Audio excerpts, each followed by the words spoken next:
नमस्कार दोस्तों, आपका हमारे चैनल आरपी धार्मिक गीत में हार्दिक स्वागत है। आज हम जिस विषय पर बात करने जा रहे हैं वो सिर्फ एक धार्मिक कर्मकांड नहीं है, बल्कि हमारी सभ्यता, हमारे परिवार और हमारे अस्तित्व की बुनियाद है। हम बात कर रहे हैं श्राद्ध की। क्या आपने कभी सोचा है कि हम कहां से आए हैं? हमारे पीछे कौन सी वो अदृश्य शक्तियां हैं जिनकी वजह से हम इस दुनिया में आए और जीवन जी रहे हैं? आज इस वीडियो में हम श्राद्ध के इसी रहस्य को जानेंगे। हम समझेंगे कि श्राद्ध क्या है, इसे क्यों किया जाता है और इसका हमारे जीवन में क्या गहरा महत्व है। श्राद्ध का सच्चा अर्थ, द ट्रू मीनिंग ऑफ श्राद्ध। श्रद्धया इदं श्राद्धम, यानी कि जो कुछ भी श्रद्धा के साथ किया जाए वो श्राद्ध कहलाता है। यह सिर्फ मंत्र पढ़ना या पिंडदान करना नहीं है। यह अपने पितरों के प्रति, अपने पूर्वजों के प्रति श्रद्धा, सम्मान और अटूट प्रेम की अभिव्यक्ति है। श्राद्ध एक अदृश्य पुल है जो हमें हमारे उन पूर्वजों से जोड़ता है जिन्होंने हमें यह जीवन दिया। यह उस धागे की तरह है जो हमारी पीढ़ियों को एक दूसरे से बांधता है।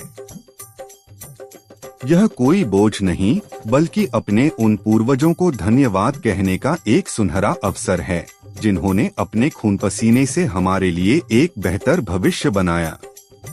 श्राद्ध क्यों आवश्यक है? Why is श्राद्ध नेसेसरी?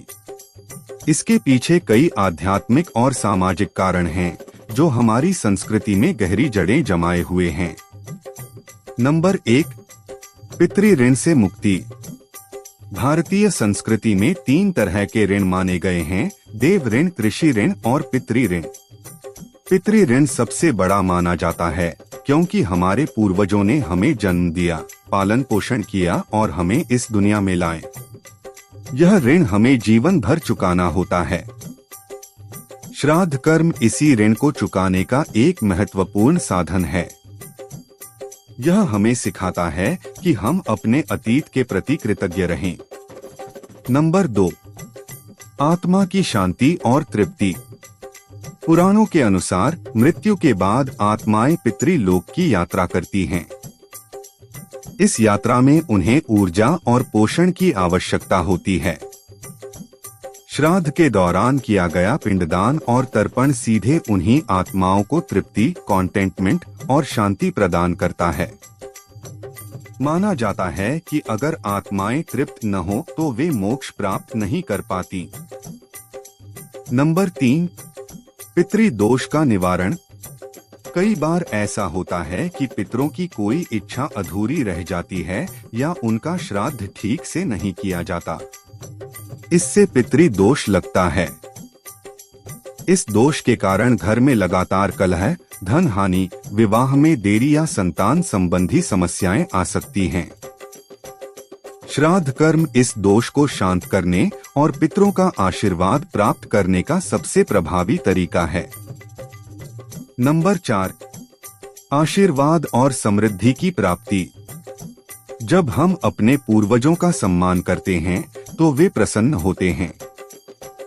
उनकी प्रसन्नता से हमें उनका आशीर्वाद प्राप्त होता है जो हमारे जीवन को सुख, समृद्धि और सफलता से भर देता है। यह एक आध्यात्मिक नियम की तरह है, जो आप देते हैं वही आपको मिलता है।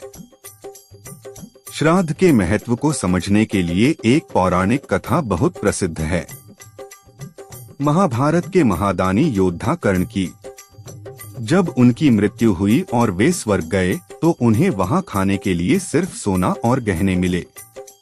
कर्ण हैरान हो गए और उन्होंने भगवान इंद्र से इसका कारण पूछा। भगवान इंद्र ने कहा, कर्ण, तुमने जीवन भर सिर्फ सोना और धन दान किया, कभी अपने पूर्वजों के लिए भोजन का दान नहीं किया। इसीलिए तुम्हें यहाँ वही मिल रहा है जो तुमने दिया। कर्ण ने अपनी गलती महसूस की। तब इंद्र ने उन्हें 15 दिनों के लिए पृथ्वी पर वापस जाने का मौका दिया। इन्हीं 15 दिनों में कर्ण ने अपने पूर्वजों का श्राद्ध किया और उन्हें भोजन, जल और अन्न दान किया। तभी से इन 15 दिनों को पितृपक्ष के रूप में जाना जाता है, जो श्राद्ध के लिए समर्पित हैं। यह कहानी हमें बताती है कि पूर्वजों के लिए अन्न और जल का दान कितना आवश्यक है।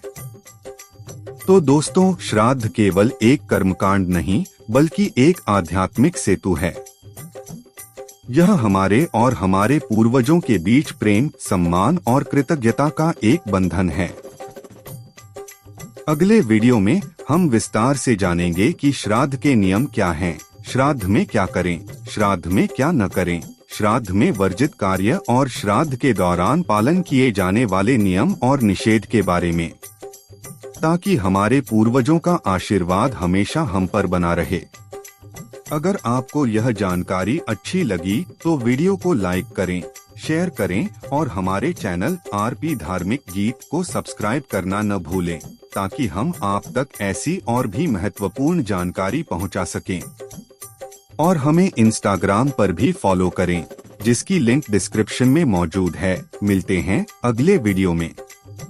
तब तक के लिए अपना और अपने माता पिता का ख्याल रखें, बड़े बूढ़ों का सम्मान करें, भगवान के नाम का स्मरण और जाप करते रहें और जरूरतमंद लोगों की मदद करें। आपका बहुत बहुत धन्यवाद।